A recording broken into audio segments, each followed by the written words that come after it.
traga pra gente, então, o sexto mito sobre gestão por processo. Vamos ver o que você tem aí pra nós. Ah, esta eu quero ver. E não vale resposta de consultor. Ferramentas criadas para fábricas e indústrias podem ser utilizadas em serviços, sem forçar a barra? Tá bom. Eu não vou dar a resposta de consultor, não, Hidekia. Claro que não, né? Se bem que merece, né? Mas, enfim. Isso aí o Hideki também vai adorar tratar desse mito aqui, né? O Hideki GPT. Olha só, gente. É igual a gente estava falando sobre as metodologias, os frameworks, né? As adaptações que são feitas nas organizações para encaixar essas metodologias e ferramentas. Não é muito diferente disso, não é? Realmente, eu tenho alguma experiência sobre a disciplina de... Quando eu falo disciplina, já em cursos mesmo, né? De graduação, pós-graduação, etc., de gestão da qualidade, né? Então eu já ministrei a matéria gestão da qualidade. Então eu conheço bem as ferramentas da qualidade, né? As 7 ferramentas da qualidade organizadas pelo Ishikawa, que eu sou fã do Ishikawa, o sistema Toyota de produção, né? O Lean, que foi criado naquele momento no sistema Toyota de produção, as 17 ferramentas do Lean, o Six Sigma, né? Eu fiz a formação Yellow Belt para conhecer mais sobre o Six Sigma, e a certificação trouxe o Lean Six Sigma junto, enfim. E vou dar um exemplo para tratar desse mito. Quando eu vi o Lean Six Sigma, quando foi a parte do Lean, que no Lean eu conheci o Kanban, conheci algumas ferramentas, o programa 5S, né, junto com o Lean, eu não vi muita dificuldade em usar isso em serviço. Porque sim, isso foi criado no ambiente industrial, né, gente? Quando a gente fala das ferramentas da qualidade, nós estamos falando de indústria. Principalmente na indústria automotiva. Logo depois da Segunda... Isso eu não preciso ficar falando, todo mundo já deve estar careca de saber. Logo depois da Segunda Guerra Mundial, a Toyota no Japão, ela queria aumentar sua produtividade e lucro, né? E dali surgiram uma série de filosofias e ferramentas e metodologias, né? O Lean saiu de lá, essas ferramentas todas que a gente conhece, de Kanban, os Paretos, os Ishikawas, né? Enfim, pensando na indústria, pensando na produção e não em serviço. É claro que se a gente pensa, mas para produzir o cara tá lá prestando um serviço, mas é diferente. No final da conta você tem uma peça, no final da conta você tem um carro, né? Não é eu ir lá prestar um serviço de te dar uma aula, né? Um serviço de consultoria que eu te dou uma palestra, é diferente, né? Então, quando eu estava vendo o Lean, eu vi formas muito simples de encaixar tudo aquilo em serviço. Mas eu confesso, quando eu vi o Six Sigma, aí eu fiquei um pouco assim, meu Deus, e foi curioso, porque para a gente receber a certificação, a gente teve que apresentar uma proposta de projeto, né? Six Sigma, né? Para atingir todos os 6, porque o Six Sigma, gente, ele tem esse nome, né? Porque ele traz 6 níveis de qualidade, né?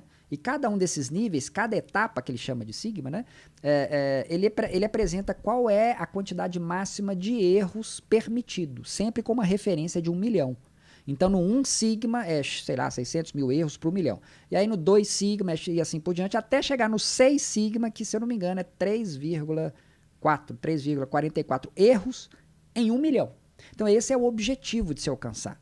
Então, poxa vida, eu tô com uma metodologia que trata de erros por milhão. É uma metodologia que trabalha muito com estatística. Eu trabalho muito com operações matemáticas e estatísticas. Como é que eu vou enfiar serviço nisso? E mesmo assim eu enfiei. Eu arrumei, inclusive, um projeto que eu já tinha trabalhado e dei um jeito de encaixar o serviço, mas eu ficava com aquela coisa atrás da orelha, assim, que eu tava meio que forçando a barra, sabe? Que eu tô meio que enfiando, assim, uma coisa que foi feita para produção, produtos, indústria, chão de fábrica, etc. E eu enfiando isso lá em serviço. Mas se a gente pega, por exemplo, no Six Sigma, nós temos o DMAIC. O DMAIC nada mais é, gente, do que um PDCA. DMAIC é um acrônimo, né? D de definir, M de medir, A de analisar, I de implantar e C de controlar. Isso é PDCA. Então isso eu implemento em serviço sem problema nenhum. né? O CIPOC, que é uma tabelinha que se usa, eu fiz uma variação do CIPOC, chamei de mapa de atividades, e até hoje, de vez em quando, eu uso isso para modelar processos. Não interessa se é produto ou serviço. Então dá para você pegar uma série de elementos.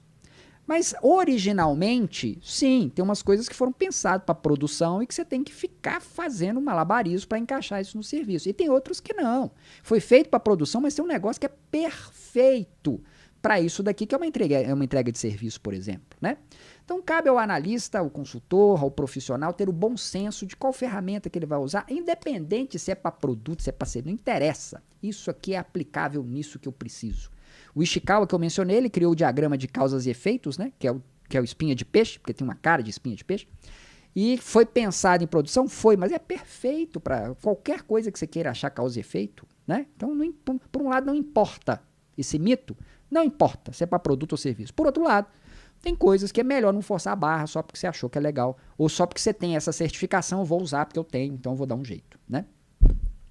O Hideki GPT diz que claro que a gente tem claro que a gente sempre tem ideias, mas acho perigoso chegar para ajudar a cuidar do filho dos outros e acabar não querendo devolver mais. Ainda no item anterior, né, que você escreveu isso aí.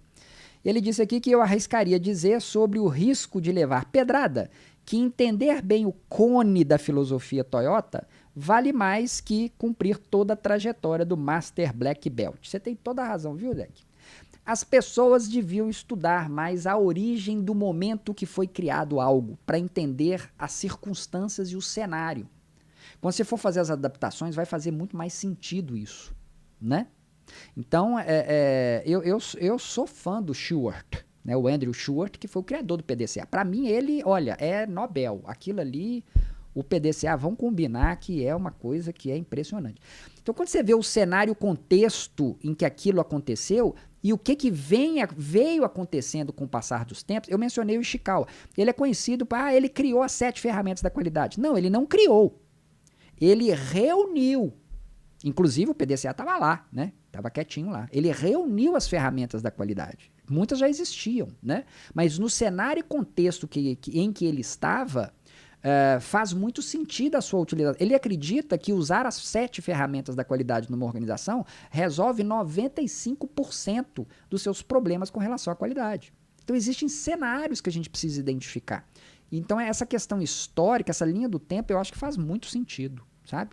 Deixa de olhar não, viu, gente? E é legal porque é história, né? Eu acho que é divertido.